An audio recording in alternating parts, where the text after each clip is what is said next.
Nick Cage, un des acteurs les plus excentriques de sa génération. Nicolas Cage a eu l'habitude de gagner des millions, mais il a dépensé tout cet argent dans les hôtels particuliers de luxe, les jets privés et voitures super chères. Il a même acheté un château médiéval, Mitford, et une île dans l'archipel Exuma. À ce point, il s'est rendu compte qu'il était déjà dans une merde profonde et a amassé plus de 14 millions de dollars en dette. Naturellement, il a dû vendre ses biens et maintenant je pense qu'il ne repartira jamais dans une telle frénésie d'achat. L'excellent appartement que propriété chère, tas de vêtements de marque et de bijoux hors de prix, ce n'est pas une surprise qu'un jour Lindsay a soudainement eu plus de 600 000 de dettes de carte de crédit. 2 ans plus tard, en 2012, elle était encore ruinée. Le fisc a gelé ses comptes et le plus moche, elle a même demandé un prêt de 100 à Charlie Sheen. 50-150 a déposé le bilan en juillet dernier.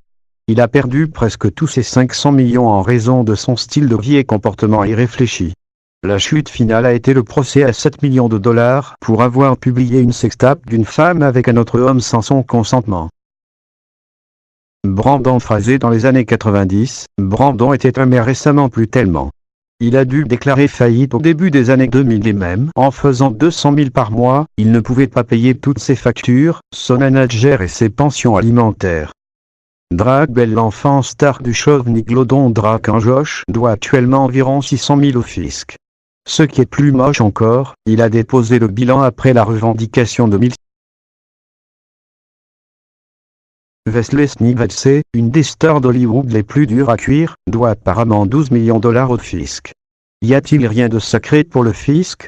Il a fait une fraude fiscale minuscule en 2006. Grosse affaire, mais c'est toujours Wesley. Espérons que Marvel l'obtienne bientôt pour un nouveau rôle de Blade. Pam Anderson. En 2009, le lapin légendaire de Playboy avait 1,7 million de dollars de dette fiscale et devait aussi plus d'1,9 million de dollars au gouvernement canadien. En 3 ans, après des millions dans des rénovations domestiques et taxes, elle a dû déclarer faillite. 1 an plus tard, en 2013, elle a vendu sa villa de Malibu à 7,75 millions de dollars.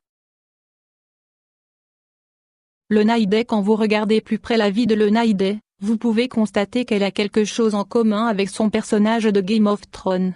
Et, supposant que vous ayez lu le titre de cet article, vous devinez qu'à un certain point, elle a fait faillite. Bien qu'ils disent que les Lannister payent toujours leurs dettes.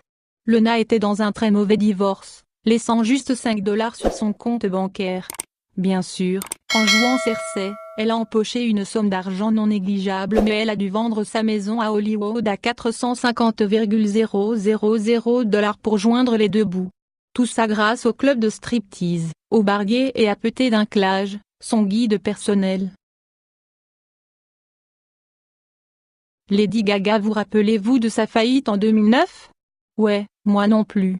Lady Gaga était toujours si célèbre et apparemment fructueuse, que les gens ont été étonnés d'apprendre cette faillite.